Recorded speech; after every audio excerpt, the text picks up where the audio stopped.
Hi, we're with John Romero, AEM. New dash readout, a lot of equipment here. Give us a little insight of what these pieces of equipment do. Well, yeah, this is our new 7-inch color display. It's designed specifically as a motorsports, water sports dash, completely waterproof. It really is designed to go in a boat and live in a boat environment. It's fully programmable by the end user, also a super bright display. You can run through different pages. All of these are configurable by the user, and it's sunlight readable. So it is really designed to be right there on the panel in a boat, bright sunny day, and it's completely readable. Well, we have one that's working over here. John, let's move over and take a look at this on the deal. This is a display that you've got running. Explain some of the functions, if you will. Well, the dash can really display any channels that you can send to it over the CAN bus. We also have an NMEA 2000 certified translator, I guess is what it is. And it lets all the NMEA data also come through to our network, and our network data jump to the NMEA data. So between that and the dash and the ability to read all of the sensors that are coming through from the engine, you can display pretty much everything. If you have our optional VDM, which is a dynamics module, it lets you get position, so you can have GPS position. And once you have that, if you're doing any kind of circuit racing, or if you're doing any long distance poker run, you've actually got recorded data that you can take up later, and you can see exactly where you were. Or if you're doing a closed circuit racing, if you're doing oval racing, when you come by the start finish line, it'll increment your lap, it'll give you lap times. And specifically for marine, you can set the start finish line position manually with the button, and then it will also use a very, very wide line. So because in marine races, there is no start finish line where you're going through a certain size. It may be 100 meters wide or 100 yards wide, maybe 300 yards wide. So you can set all this up, and it takes care of everything for you. Speedboat Magazine with Tim Spears from Spear. I'm sorry, no S on that. That's all right. And that's with you're out of Atlanta, Georgia, a place called Woodstock. Yes, sir. How long have you been there? Since 1985. And that's when Pro Boats started? Yeah, right, 1986. 1986. Yep. Well, I can see you've moved up to the top fuel ranks here. Made it to the top. Yes. Now, is this your engine? No. No. Is this one you maintain when you build? Maintain, yes, that's correct. We maintain it. Tell us a little bit about it. What is it? Who builds it? As far as the motor, it's a Brad motor. We're running Allen Johnson heads. PSI blower. Other than that, it's all standard fuel injection system. Yes. One pump, two pump? Two pumps. Two pumps. Yeah. Okay. Yeah. And Tyler got his driver's license in this year. So he is now licensed to run Top Fuel. Tell us what your program is with that class next year. We're looking at 4 races in Top Fuel is what we're looking at for next year.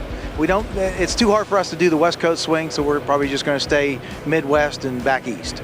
Now, will you run both boats? Because you did run a Pro Mod boat last year, and you were really fortunate. You won the World Finals, which is congratulations, by the way. Now, will you run both boats at the events, or will you take one boat to an event? As of right now, we're going to run both boats at those 2 events, and he'll run 2 races in ARCA this year coming up. That's what we have on the schedule for this year. It's a busy schedule.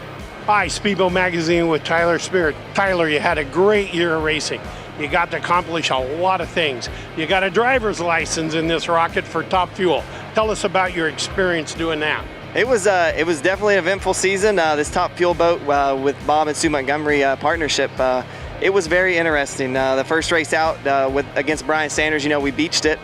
So we're still working on the parachutes and getting this thing slowed up. And hopefully next year we're going to do more than just 2 races. So hopefully maybe like 4 is what we're kind of looking at. What was your final run speed-wise when they give you a driver's license and you got to flat-foot it?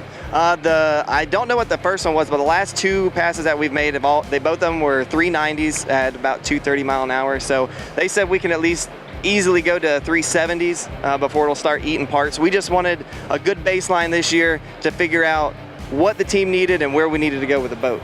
Well, you drive 2 different style boats, one with a Pro Mod and this one. Give us the difference in the feel of the 2 boats.